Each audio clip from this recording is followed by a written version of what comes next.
This is digital transformation notes um,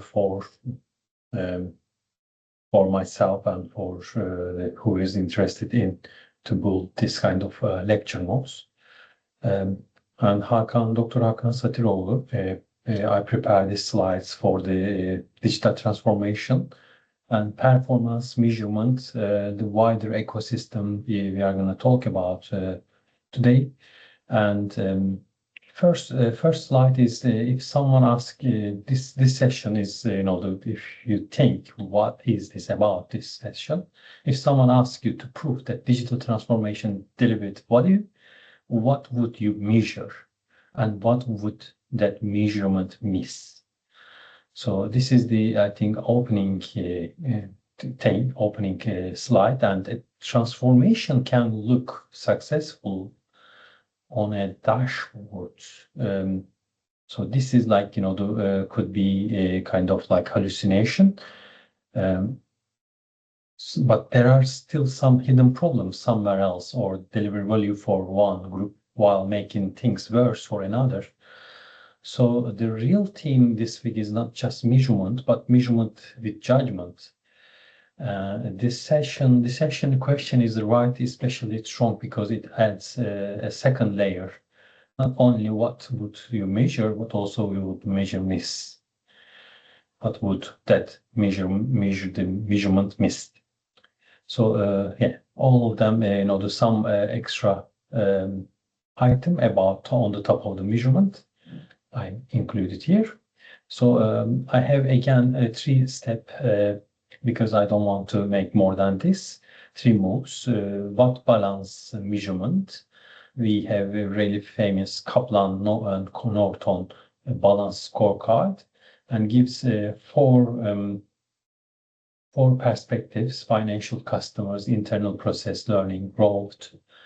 So this is their theory, and maybe I can find that one straight now in the Google, and I can paste here in my presentations.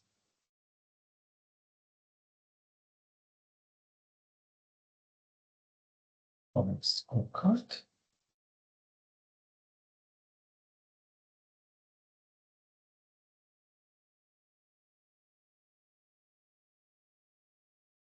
This is I find the original one, but it is not English. It's not written English. So look. Yeah, I think that one is okay.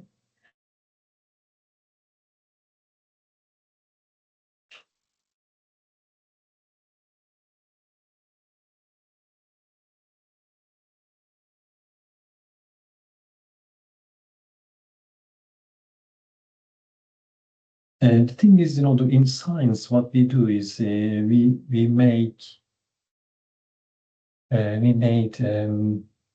things because social science we have many different phenomena, and all of them is a big task to make. So what we do is we put things into small pieces. And I think I need to insert, isn't it?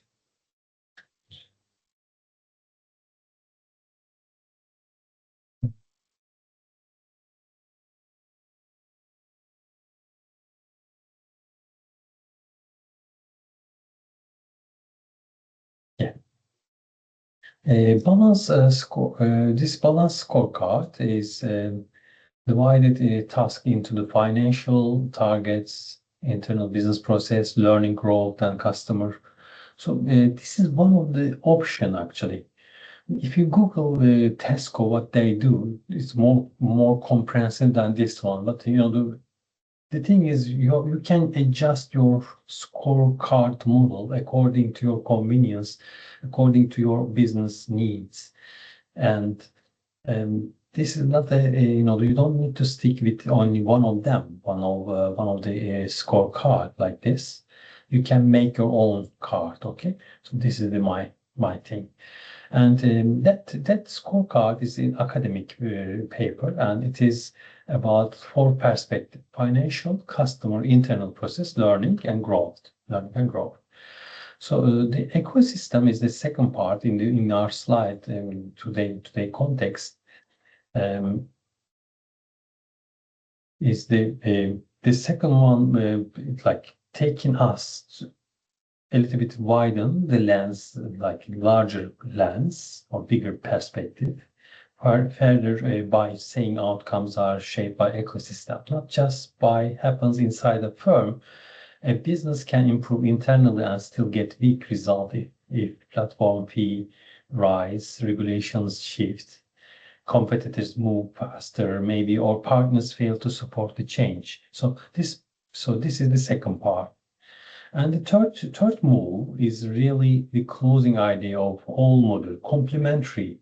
In simple terms, transformation works best when the important parts reinforce each other. Strategy, technology, people, process, leadership, measurement. So we mentioned them earlier, but so we are going to link with the measurement, these elements, and the wider environment all need to connect it. So complementary, and we need to synthesize them. So this is the Verhoeven 2021.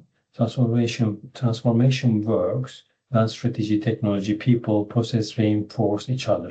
So it's really parallel with these elements. Like maybe I should draw. Yeah, this part technology. You can see that balanced scorecard and these elements are really in parallel, like in line. They are not same in terms of like strategies here. Okay, same things are there. Okay.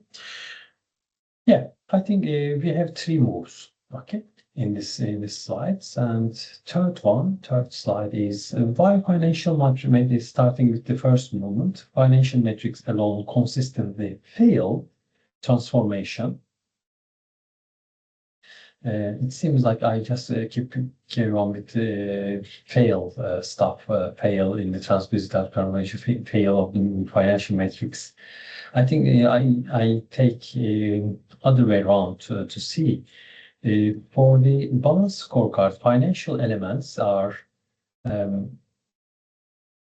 financial box covers that the numbers most managers naturally reach for, such as growth, cost reduction, return on digital investment, or return of investment, whatever you can say. And the customer box, on the other hand, on the right side, ask whether customers are actually seeing any improvement through things like workflow, fewer errors, better integration, and more reliable decisions. So, oh, sorry, this is not the one. Like faster service, strong trust, retention, and adoption of digital challenges. The internal process is what I just said, workflow cycle, error and rework rate, AI decision accuracy. So, and learning and growth box looks at whether the organization build feature capabilities such as digital skills, confidence in AI tools, data maturity, and innovation capability. So this fourth one is especially important because firms often cut or ignore it, even though it is what makes long-term improvement possible. A small anecdote you could use here is imagine a restaurant owner install a new digital ordering system. In the first month, profit may not improve because staff are still learning it. There are setup costs and old processes being replaced. If the owner looks only a short-term profit, they may decide to change the progress that finance has not fully caught up with yet. And that is exactly the point of the slide. A good way to present it. It is, say, financial metrics tell us part of the story. But balance measurement help us see whether transformation genuinely improving the business by including different dimensions, not only on one section. Okay, so therefore the balance card is working for. And digital transformation could benefited from using this digital card. Okay, what narrow measurement actually? Because if you are looking at some like broad way, um, um, it would be very difficult. However, I must say that if you assume that one is easy, balance scorecard, running a balance scorecard easy and easy to report, actually it is not truthful. And the left side lists the kinds of things organization often present to senior leaders: cost savings, this quarterly revenue, maybe from existing channels, whether the project went live on time and how many people logged in at lunch. None of these measurements is useless, but they are all quite shallow and on their own. And we need to look at a little bit bigger and different dimensions. So therefore, the measurement metrics are we are dividing the organization operations and the core elements into the small sections. And as earlier mentioned, as earlier mentioned, the previous financial, internal process, customer learning growth. So these are the four of them. Kaplan-Norton, as earlier said, okay, you can increase them as many as you want according to your own business. So this is only one of the theory, okay. But on the other hand, this slide is about how narrow the measurement actually costs. And so you need to be careful, okay? So the right-hand side is the much more interesting because it asks what those simple numbers miss. Did the organization actually build capability, or did it just cut costs in a way that made it weaker later? Did customer trust improve or quietly erode over time? Did work genuinely change? Or was the new system just layered on the top while people carried out with the old habit and workarounds? So this is we mentioned earlier. And did adoption have real depth, meaning people used the system properly for important tasks, or was it just brought in superficial way? Like lots of stuff logging in once, then avoiding it afterward. A small anecdote you could use it is: imagine a gym probably says 80% of members downloaded this app. That sounds impressive, but if only 10% actually use it, book the classes, track progress, and engage regularly, then the app is not really changing behavior. The number looks good, but the real outcome is much weaker. So therefore, it is important. It is interesting to find the correct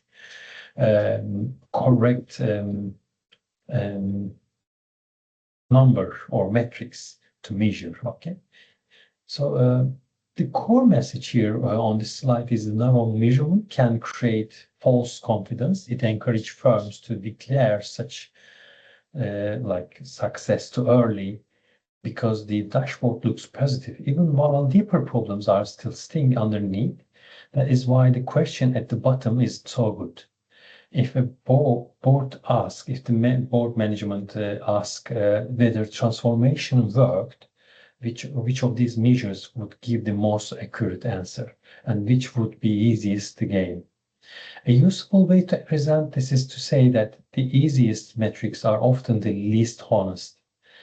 So real transformation should be judged only by visible outcomes, but by whether capability improved, trust held up, work change in practice, and adoption became real rather than symbolic. So this is the slide, third slide, and yeah. Next slide is measuring AI. Again, I'm embedding AI content into my slides, so therefore I'm hoping it's going to work fine for you as well. There's one research from the Deloitte. Deloitte is a better source for McKinsey's state of AI. So similar, like I must say, both same area but different perspective they are using. So their research is saying that AI transformation has become much tougher and much more serious. Organizations are no longer getting away with vague claims like we are experimenting or we are building capability without showing that has actually changed. Boards and senior leaders increasingly want proof that AI is producing real value, not just activity at the moment. Okay, maybe 10 years later it's going to change, but now it is so. That is why the left hand side talks about stronger return of investment, ROI. So return of investment scrutiny is important in that sense. And the move from experimentation to sustained performance, the message is that AI is now expected to justify itself like any other major investment. If it cannot show measurable impact, patience runs out very quickly. The most useful part of this slide is on the right, actually, because it explains the simple usage numbers are not enough. Saying lots of people logs in or lots of teams have access to AI tell us very little. What matters more is whether workflows are actually redesigned, whether staff keep overriding the AI, whether decisions got better, whether the system has genuinely scaled across the organization, whether it treats groups fairly, and whether the right governance is in place, like they have authority. So a small anecdote you could say, imagine a company probably say 90% of customer service team now uses the AI assistant. That sounds impressive, but most staff ignore this. It's suggesting copy and paste around it or error correct its mistake constantly. Then the real transformation cannot be said strong. So there is no transformation. The usage numbers look strong, but the business value is much less convincing. So this is the part of this slide, okay? Why outcomes are never entirely within the firm control. So this is now we move to second move, and this is even when a firm does everything well internally. I think we mentioned earlier about this content a little bit, but it is worth to repeat, and its results are still shaped to force outside the firm is one of the thing, because the internal elements are okay, important, but what you ones cannot control is a bit different. That's why digital transformation cannot be judged only as internal management story.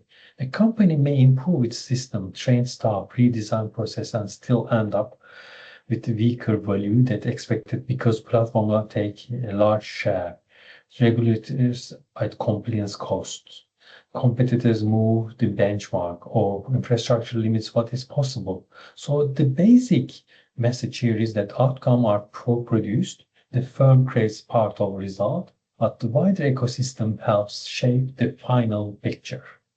So on the top of half, like of the slide, like the first platform and pattern dependency means a business may become a more digital while also giving away more value to the platform it depends on. Earlier I mentioned about Uber, I mentioned about like Airbnb. They don't have any house or they don't have any car, but their business are just taxi or Ubering.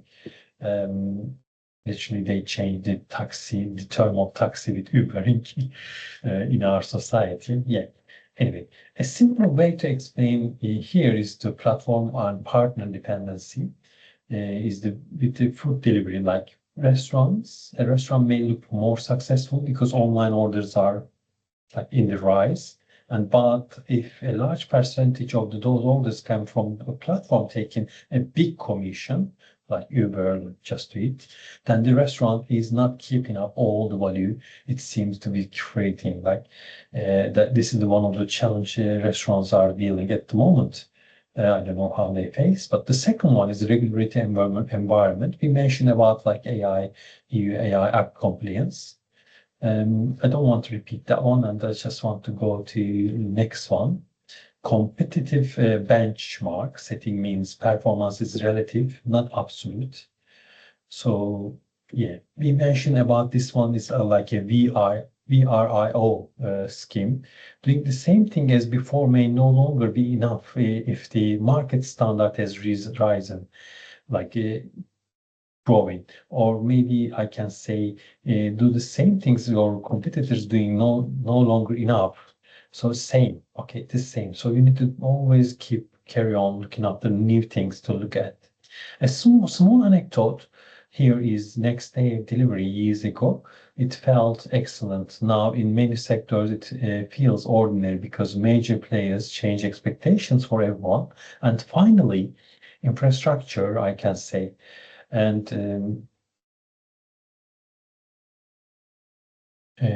this is infrastructure and supply chain matter because digital outcomes depends on things like broadband quality, device access, supplier reliability, and cloud stability. And if those conditions vary, outcomes vary too. So even when management quality is similar, because of due to this infrastructure and supply chain, highly likely outcome is going to be really difficult. I mean, it's not going to be the same.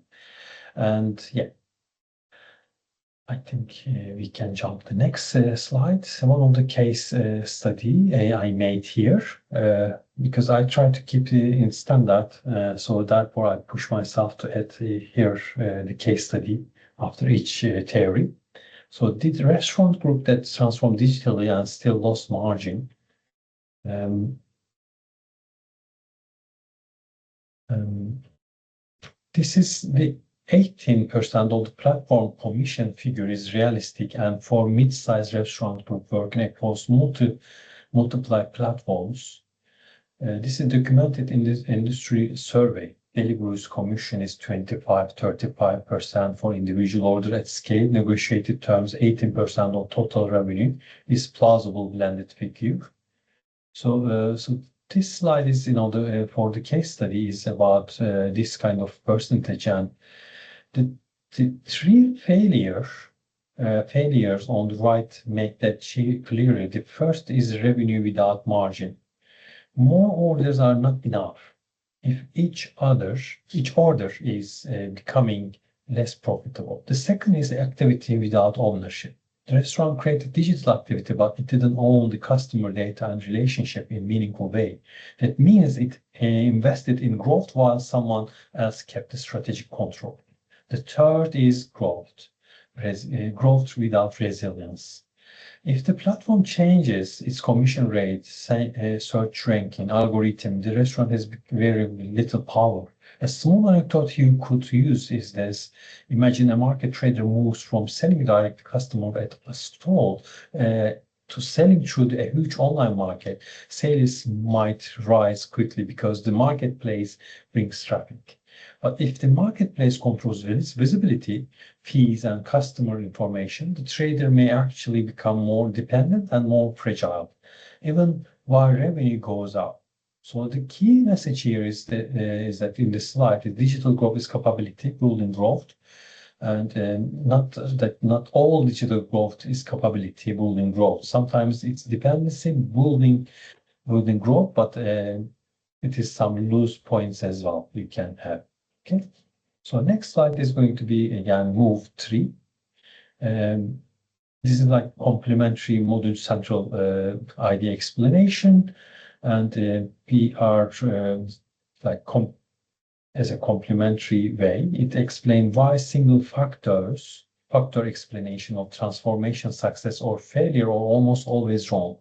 The NHS case study week 3, strong technology investment, weak organizational redesign, weak governance, adequate regulatory were the case in there. And three out of 4 factors failing explain the outcome without needing to say stop resisted changing. And the Amazon case for the week 5, strong technical capability, weak social analysis, absent governance, 2 factors failing explains why a functional tool was ethically compromised. So these are the elements, and you need to ask these questions in like complementary test. Where transformation work when strategy, technology, people, and process reinforce each other. So yeah. And the final tutorial activity, and this is the week 6 activity, is about like it's going to follow by the second next slide as well. Like this is kind of, you can say, assignment brief. What you need to do, which stage, what you need to follow. Okay, 1, 2, 3, all of them one by one. You need to check.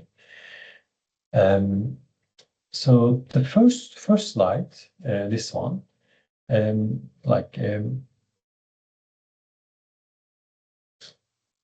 Choose a measurement frame, which usually means not rely on one easy number, revenue or adoption. Second, apply to the ecosystem lens. And you ask what outside factors are shaping the result. Third, apply complementary frame, which means asking whether the important parts of organization reinforce each other or whether one weak area is dragging the rest down. And fourth, make the recommendation specific. This is the most important part because it stops the answers becoming vague. A good answer does not end with the firm should improve governance. It should measure more carefully. It says exactly what should change, who should own it, what success would look like. So if you want to make this interactive way, I want to see it because I want to make it interactive with you. Please make your answers for this case study.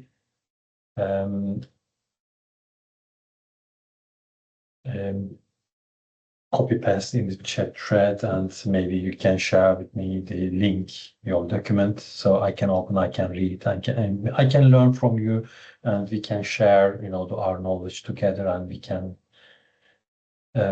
grow. Okay.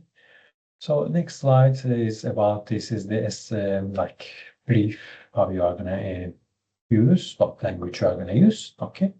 The 3 things to leave week 6 is the learning activity. Finance alone consistently misvalues the transformation. So you need to add other stuff. The next one is outcomes are co-produced. Organizational level, a firm does everything right internally, can still lose margin to platform dependency, be blocked by regularity change. And complementary is the final diagnostic tool.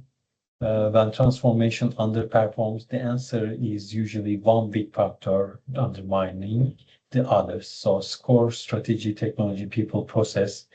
Fix the weakest leg first, then check again the measurement and see whether it's working or not. So week 6 is done. So just exit question I add up here. A board ask whether their 3-year digital transformation program was worth it. What 5 things would you need to go before you could answer?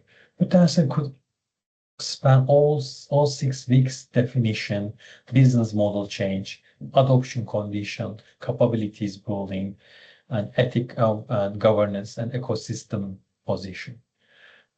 So this is what I can give you at the moment. And lastly, I just want to summarize what I have done for it 6 weeks. This slide is like kind of closing the whole module. So I would treat it as the moment where everything finally comes together. My main message is that digital transformation is never just about buying technology first, but technology only creates a value when it matches to these business models adopted properly inside the organization. So week one gave the foundation by explaining digital transformation and digitization, some vocabulary we added up. That was important because if we confuse this digitization of transformation, then this digitization with transformation, then everything that follows becomes fuzzy. So week two then pushes the discussion into the value and business models, showing that technology matters only when it changes how value is created, delivered, captured, or renewed. So week three is shifted to adoption, which is where we saw that even good tools fail if organizations are not ready, and if let's say if workflows are not redesigned, if the trust and governance are weak. And yeah, we mentioned all about them. And week four, we didn't, but I'm planning to add this one as a capabilities. And week five was added ethic and risk, and that governance starts that implementation not after harm appears. They need to embrace from the beginning all the ethical elements. Then week six, this week brought us into the measurement and ecosystem, asking how we know if transformation work, how we can, because if you don't measure, we can't manage. Okay, so this is the part, and what now metrics sometimes misses. So therefore, we offer a kind of scorecard, and so final week made the argument broader and more realistic, it seems, because the numbers are start to involve. Managers would like to see them. Therefore, it's important. A transformation is not just successful just because it is deployed or profitable in short term or lose. It has to be governable, responsible, and measured honestly. So therefore, this week six is included. The recurring question here is how does technology investment become improved organizational performance, and what stops it? The three answers, I would like to give the answers as well here on the slide. Very strong. They simplify the whole model without making it shallow. First, the answer is never just the technology. Second, it depends whether the organization can actually adopt and embrace it. Third one is it depends on whether the firm acts responsible and measures outcome honestly. So that is a very useful closing structure because it gives us like a way of reconstructing constructing the whole model in our heads, what we think about this model, and it is giving us all model is around these elements. And yeah, thank you very much for listening, and I hope I'm going to carry on with this analysis with data analytics. This video record with data analytics by inviting my students, because I just want to make this presentation not reading from the slide, to making some interactive with students. Therefore, I add this. I just want to make interaction with you because you understand actually some case studies are here I gave you. I'm hoping you are going to give me some feedback and write something, and we can share and we can learn together. Okay, thank you very much for listening. And this is Dr. Hakan Satıroğlu tutorial, and I just want to say goodbye.